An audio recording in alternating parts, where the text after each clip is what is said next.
viúva.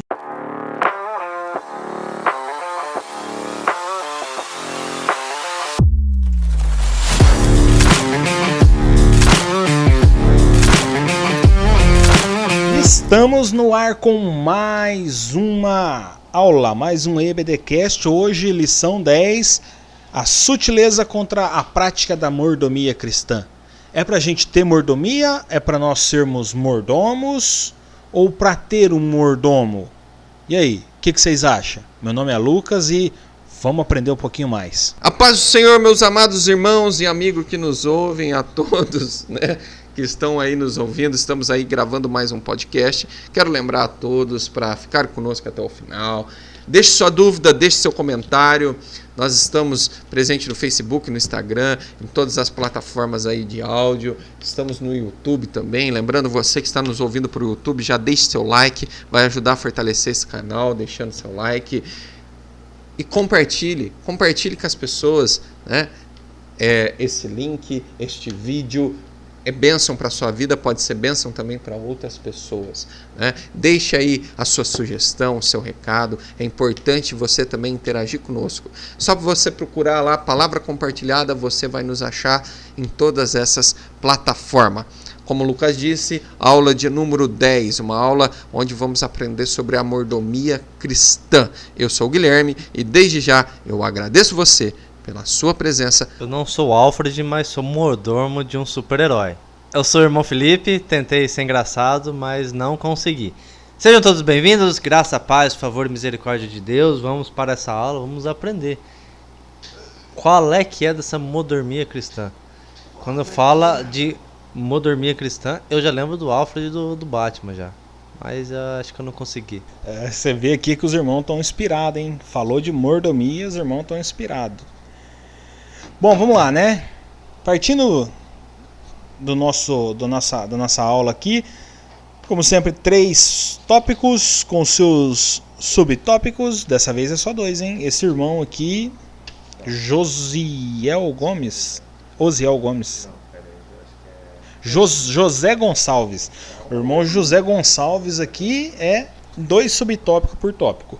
Nós temos aqui, conhecendo o Evangelho da Barganha, doutrina bíblica do dízimo sobre ataque e doutrina bíblica da mordomia cristã. O que nós vamos aprender sobre isso? A gente vive num tempo em que tudo gira em torno do dinheiro. Tudo gira em torno do dinheiro.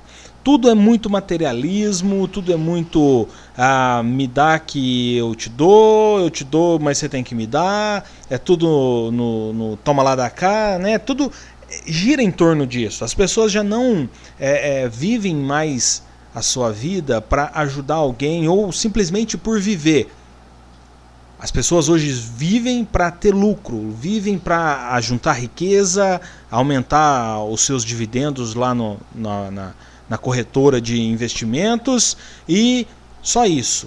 A pessoa a gente vê nas redes sociais aí muitos coaches financeiros que dizem, não, porque se você deixar de comer uma pizza por mês, você investir, porque você vai ter dinheiro. Não, porque se você deixar de comprar uma roupa, você vai investir e ter dinheiro. Tudo gira em torno do dinheiro, tudo é o dinheiro.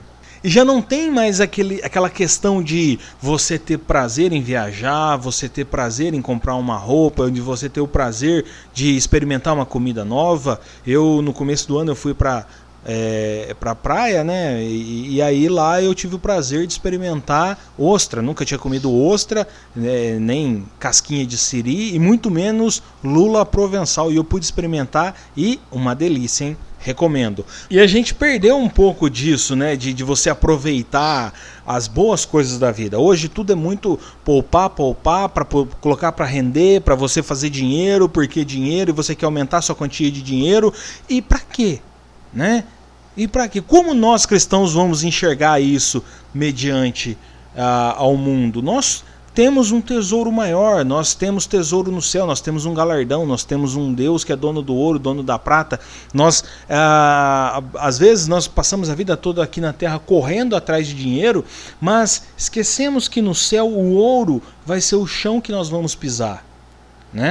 Então, como que nós cristãos vamos conviver com esse dualismo entre não ser apegado ao dinheiro, mas precisar correr atrás de dinheiro. Tudo isso a gente vai falar hoje. Mas eu queria trazer aqui uma letra de uma música, de um funk, para dizer a verdade, que diz assim, ó: eu não sabia que era tudo na questão do tempo, eu não sabia que tudo tinha sua hora certa, eu não sabia que com o tempo tudo ia acontecer, era só eu ter fé. E lá dentro da igreja o pastor me disse que era para mim me entregar na mão do poderoso, que se eu depositasse 10, ele me dava 20.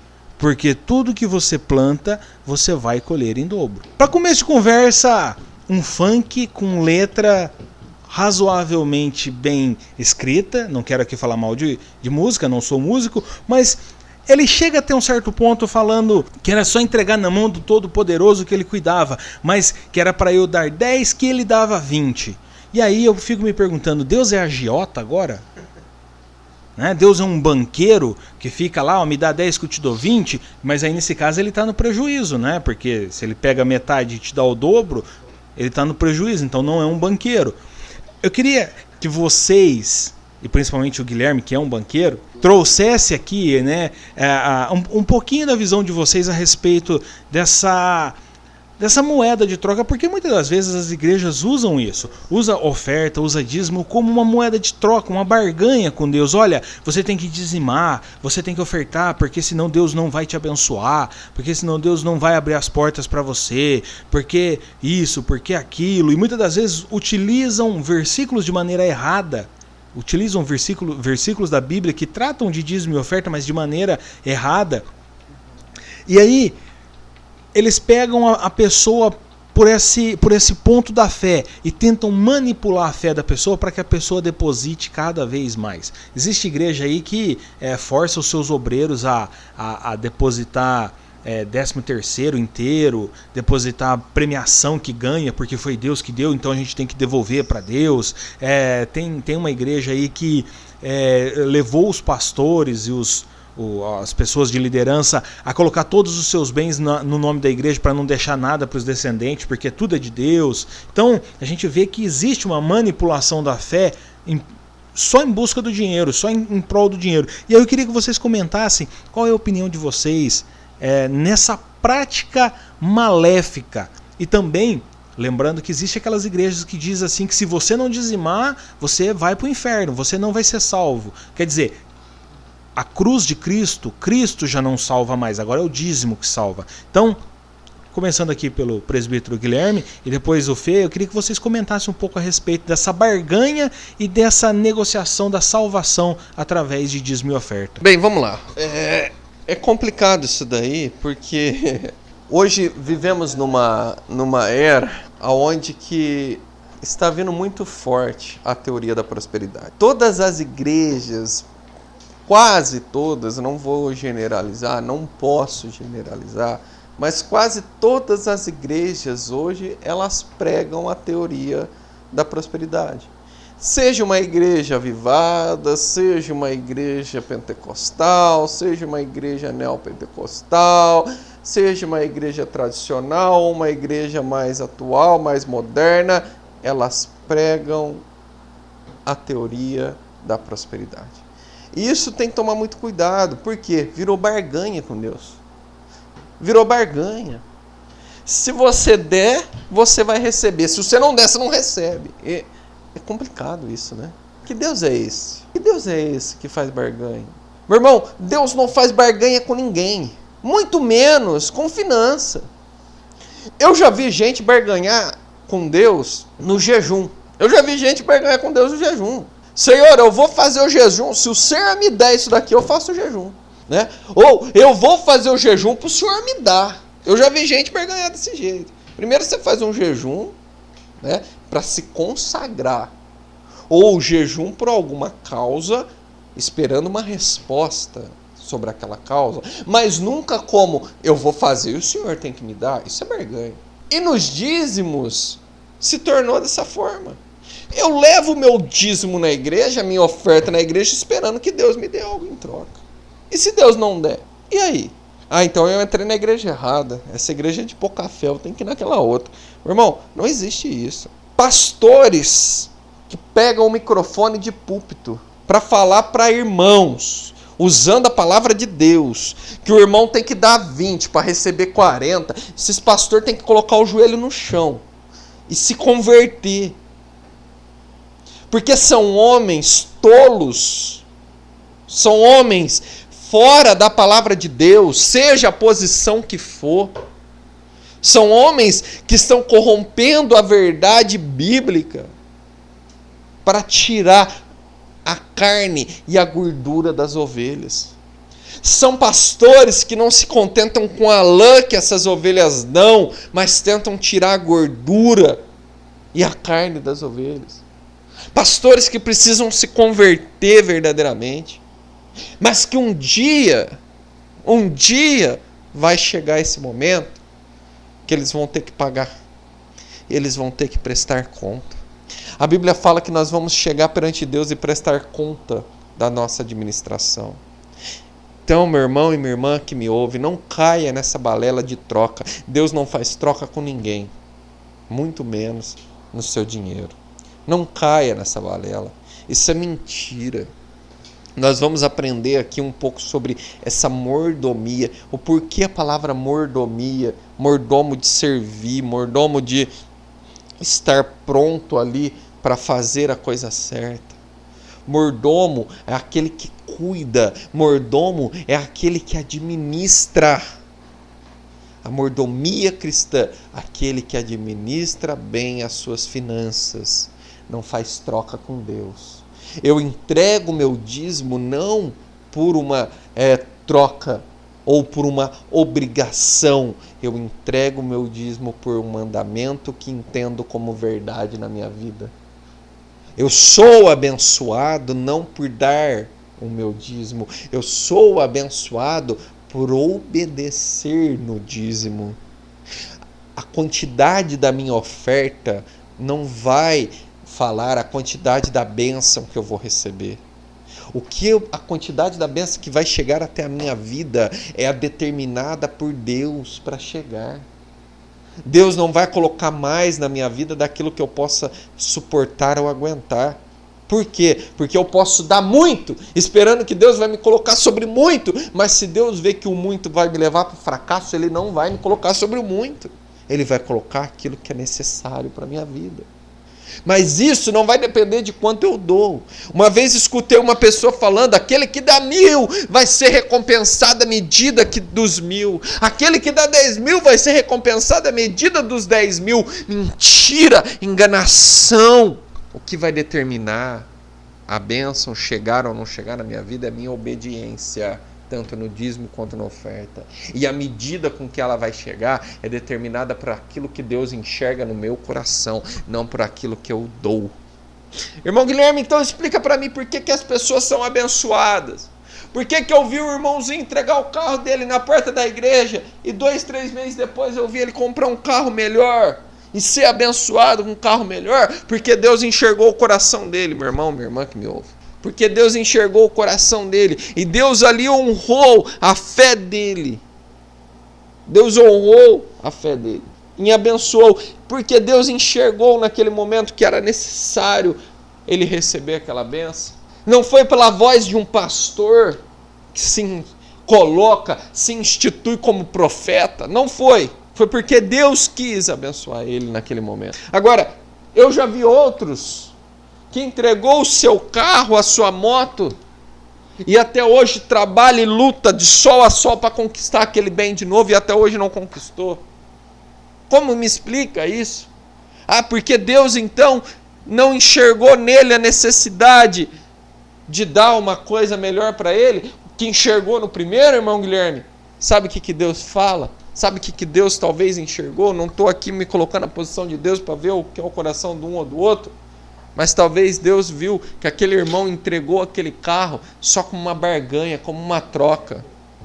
Entregou aquele carro só como uma moeda ali de troca com Deus. E Deus não negocia isso com ninguém. Sabe o que Deus talvez está querendo ensinar para aquele irmãozinho? Você ralou tanto, você trabalhou tanto para conseguir isso e você deu de graça como troca. Não, você tem que aprender de novo, por isso você vai trabalhar de novo. Deus não faz troca, Deus não faz barganha. Não confunda profeta com heresias, profecia com heresias. Cuidado, meu irmão e minha irmã que me ouve, que entra numa igreja onde um pastor só quer saber de tirar seu dinheiro. Eu sou uma pessoa, e os irmãos que estão aqui talvez me conheçam um pouco nesse momento. Eu sou uma pessoa que eu nunca deixei de dar o meu dízimo ou de levar uma oferta. Pelo contrário, sempre gostei de participar de ofertas, de momentos ali de contribuição com a palavra de Deus, mas nunca fiz nada por barganha, nunca fiz nada por querer trocar com Deus. Não estou aqui pregando contra dízimo e contra oferta. Pelo contrário, você deve sim levar o seu dízimo, você deve sim entregar a sua oferta, mas não faça isso como moeda de troca. Eu entendo que dízimo e oferta, dízimo você pode ver ali no livro de Gênesis, que ele já tinha ali. Então, eu entendo dízimo como um princípio de Deus. E eu entendo que princípios são, vamos dizer assim, irrevogáveis, não passam, não muda. Então dízimo eu entendo como um princípio, é bênção para as nossas vidas. Oferta também. Oferta o que é? É gratidão. Quando você oferta, você mostra a Deus a sua gratidão. Porque tudo vem dele. Até o ar que nós respiramos, que nós não pagamos nada.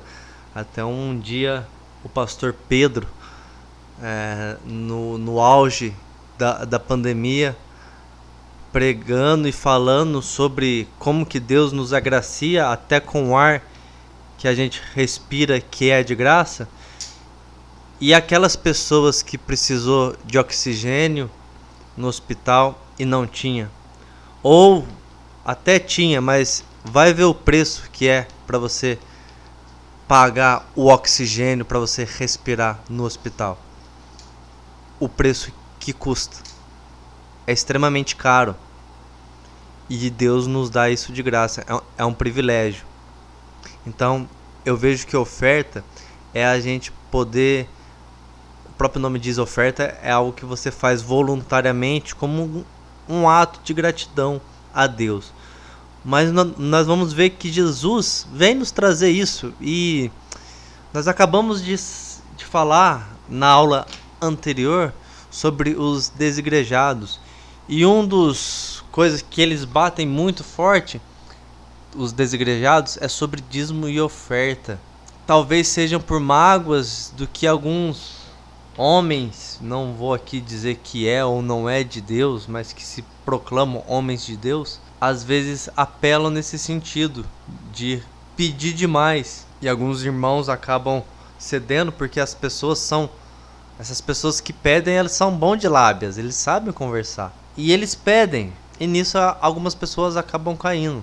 Acabam dando, às vezes, até mais do que poderia, porque eu vou dar porque Deus vai me retribuir. E não é assim que funciona. Nós precisamos entender a palavra. Quando Lutero traz os 5 sola, aquilo ali precisa ser forte na nossa vida. O que está na Escritura é o que vale para a nossa vida. A Bíblia é o nosso manual de regra e prática, o nosso manual de vida. Cristo vai nos dizer que uma viúva tinha apenas algumas moedas, enquanto outras pessoas se vangloriavam de dar ofertas grandiosas. E aquela viúva deu aquelas moedas, era o que tinha. E Deus fala, e Jesus vai dizer que Deus se alegrou da oferta daquela viúva, porque era tudo que ela tinha. Não estou dizendo para você dar tudo que você tem, mas que seja voluntário. Nós vamos ver a vida de Davi, a voluntariedade que ele teve para ofertar na construção do templo. Ele separou ali uma grande oferta. E a Bíblia vai dizer bem claro que foi voluntário. Meu querido, o que você tem que fazer? Homem nenhum vai te dizer que você tem que dar 10, você tem que dar 20, você tem que dar 30, você tem que dar 1000. Não, você tem que dar o que é voluntário. Se você sentir de dar 10, dê 10. Se você sentir de dar 1, dá 1. Não caia no que os outros vão dizer, mas acata o que aquilo está no seu coração. E cuidado com as lisonjas, porque não tenta fazer barganha com Deus. Se você estiver tentando barganhar algo com Deus, meu querido, sinto te informar, provavelmente você não vai ganhar. E você vai se decepcionar. E aí talvez você vai se tornar um desigrejado. Porque você vai decepcionar com o que homens te disseram. E talvez você vai depositar a culpa em Deus. E Deus não tem nada a ver com isso. Deus não te prometeu. É um homem que está falando que Deus vai te dar. Mas Deus te prometeu isso? Deus te falou isso? Está na escritura que é assim? Seja um bereano, leia Atos, confirma o que aquele pregador está dizendo, condiz com a escritura. Se não, meu querido, saia fora. E sobre se ou você dá dízimo ou você perde a salvação, você está negando a graça de Deus. Você está desmerecendo a graça de Deus. A palavra vai dizer na carta de Efésios que pela graça sois salvos mediante a fé. E isso não vem de nós, é dom de Deus. Não vem das obras para que ninguém se glorie. Efésios 2, meu querido. Então, se alguém te falar que ou você dá dízimo ou você vai para o inferno, leia a Bíblia. É o que eu posso te dizer. Nós aqui trazemos um bate-papo, tento trazer piadas sem graças, e geralmente todas são, mas, meu querido, você tem que ver o que nós estamos dizendo condiz com a Bíblia, porque se não tiver, vou falar para você, desliga isso aí, sai fora, que nós erramos aqui a palavra compartilhada. O que nós estamos aqui querendo trazer é a Bíblia, somente a palavra de Deus. Os 5 solas, somente Cristo, somente a fé, somente graça, somente as escrituras, somente Deus a glória. É isso mesmo, Lucão? Acertei? É isso, os 5 solas de Lutero. Traga isso, viva isso, e você vai conseguir se desviar de muita armadilha. Por que muita gente cai nessas falácias? Não lê a Bíblia. Aí acaba se decepcionando, ainda culpa Deus. Meu querido, todos têm acesso à Bíblia. Deus quis isso. Nasceu no coração de Deus que todos tivessem acesso à Bíblia. Não somente aos governantes, não somente aos homens estudados, mas a todos. Para quê? Para que nós não fôssemos enganados. Não, para que quando se levantam esses homens que se dizem de Deus, que tentam extorquir o povo dele, não caia. E saiba que o que aquele povo está fazendo não é Deus falando. Tem aparência de bons, mas não são, meu querido. Quanta gente, principalmente nesse ano eleitoral, cara.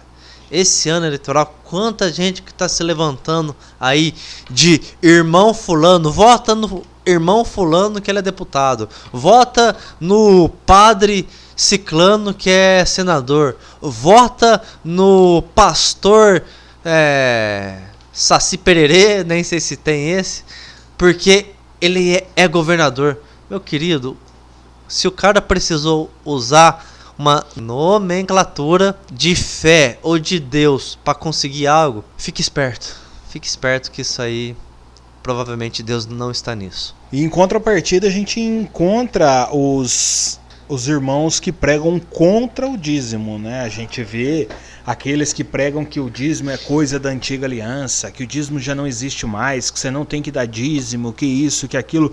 Eu vejo que essas pessoas elas estão muito apegadas ao dinheiro, e para mim o dízimo e a oferta, para mim eu enxergo até o dízimo como uma oferta, não uma obrigação como é pregado, mas é uma oferta que eu dou a Deus.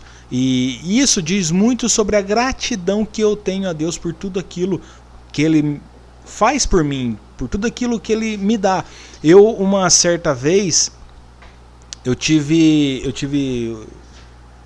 fui demitido de uma empresa que eu trabalhava e estava bem difícil de eu conseguir um emprego de novo. Fazia 8 meses que eu estava só fazendo estágio, estava bem complicado. Aí um dia, num momento bem complicado desse período, eu, no meio da pista, de moto, num frio, eu orei e falei com Deus. E eu fiz ali um compromisso com Ele. Eu firmei um compromisso com Ele de que eu iria ofertar na casa dele todos os meses.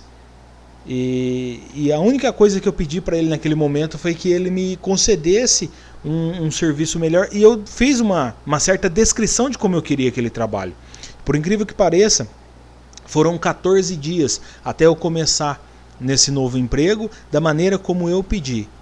E aí, desde então eu tenho mantido ali o meu compromisso com Deus. Não é uma obrigação.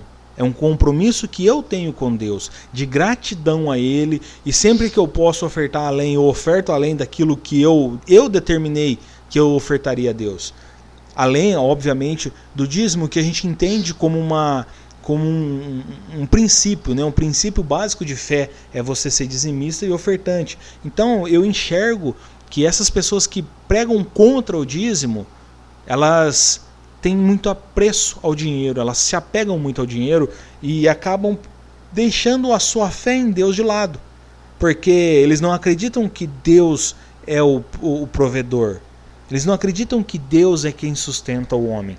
E já pensando nessa ideia aqui de Deus como um provedor, eu já quero aqui partir para o final, aqui já para o terceiro tópico, e conversar com vocês a respeito dessa provisão divina.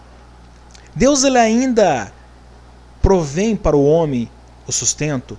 Ou será que na sociedade atual, contemporânea, é o homem que se vira, é o homem que vai lá e trabalha, e faz seus investimentos e produz o seu sustento, e o homem por si só que consegue o seu sustento? Ou existe ainda uma provisão de Deus? E nessa provisão, se existe essa provisão na opinião de vocês, nessa provisão, isso que Deus nos entrega é algo somente nosso, ou é algo que nós devemos cuidar para que outras pessoas também sejam abençoadas? Lucão, vamos lá. O primeiro fato, eu ainda creio que Deus age. O maior exemplo você acabou de dar, seu. Deus ainda provém. Lógico que eu entendo também que o homem viverá do seu suor. Deus abriu uma porta para você, mas você está aí trabalhando, você tem que acordar cedo, você tem metas para se cumprir. Se você não fazer o teu serviço como deve, meu querido, o patrão vai chutar, vamos dizer assim, a sua poupança ali. Você vai tomar um pé no traseiro e vai ser mandado embora. Ah, mas foi Deus que abriu. Meu querido, foi Deus que abriu a porta. Eu creio nisso. Deus abre porta.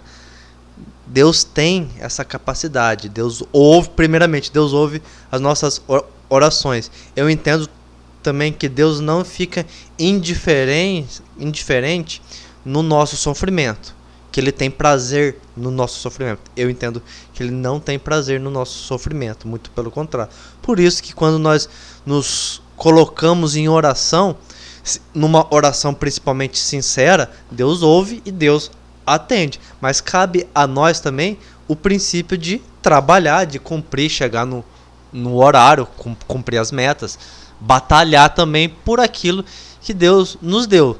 E sobre o que você disse, que eu creio que Deus age, que Deus provém, Deus fazia isso na antiguidade, faz, porque a Bíblia vai dizer que Deus é o mesmo, Ele não mudou.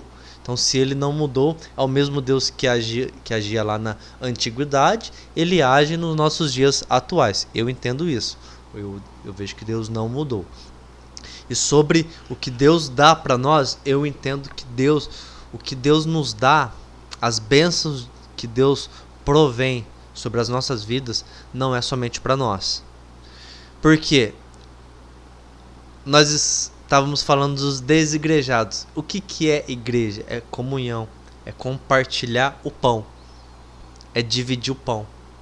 Então, se eu fui agraciado com mais, nada mais justo do que eu repartir o que Deus me deu. Porque Deus não é um Deus egoísta que ama mais um do que o outro.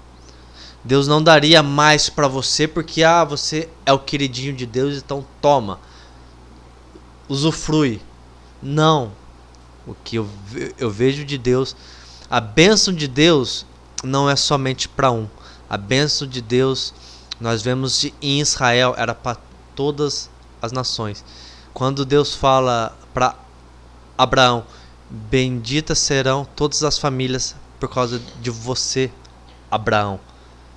Olha aí que bênção, cara. Deus não falou, Abraão, me obedece que você e a sua família, cara, vocês vão arrepiar aqui na terra. Não. Por causa de você, Abraão, benditas serão todas as famílias. Então, Deus não é Deus que olha somente para um e entrega somente para ela usufruir. O que Deus faz é para abranger geral. Vamos lá, no meu pensar é o seguinte: Deus continua suprindo, Deus supre, Deus dá o sustento, né? Que foi a primeira pergunta. A Bíblia fala que Deus é o mesmo ontem, hoje e será eternamente. Então, Deus que fazia no passado, Ele faz no presente, Ele fará no futuro. O Deus que sustentou Elias na hora que ele precisou, ali na caverna, levando pão, levando carne, levando até a água, esse é o mesmo Deus que, se precisar, Ele vai fazer nos dias de hoje. Eu creio que Deus nos dá o sustento. Como o Felipe falou e você disse também, você perdeu um trabalho. E agora? O que eu faço? Você orou, Deus abriu a porta desse trabalho. Então Deus te supriu. Deus ali, Ele te sustentou. Mas Deus vai me sustentar no trabalho? Concordo com o Felipe. Quem vai sustentar você no trabalho é você, né? Mas as coisas que Deus me dá é só para mim usufruir ou é para todos usufruir? Primeiramente, que aquilo que Deus nos dá, Ele nos dá não só para nós, porque tudo é dele, por ele e para ele, assim diz a palavra. Então tudo vem dele, por ele e para ele. Então tudo que nós temos, na verdade, pertence a Deus. Nós temos que entender que tudo que nós temos não é nosso, nada é nosso, tudo assim é de Deus. Então você é a favor dessa igreja que pediu para passar as escrituras de tudo para o nome da igreja para não usufruir de nada? Não, não é isso. Né? A Bíblia fala que tudo que é nosso, na verdade não é nosso, é de Deus, mas eu não preciso passar por nome de ninguém. Deus me deu para mim administrar, Deus não deu para a igreja administrar para mim. Eu sou mordomo das finanças que Deus coloca na minha vida, eu sou mordomo daquilo que Deus colocou, eu sou um mordomo, por exemplo, do carro que Deus me ajudou a conquistar, que Deus me deu.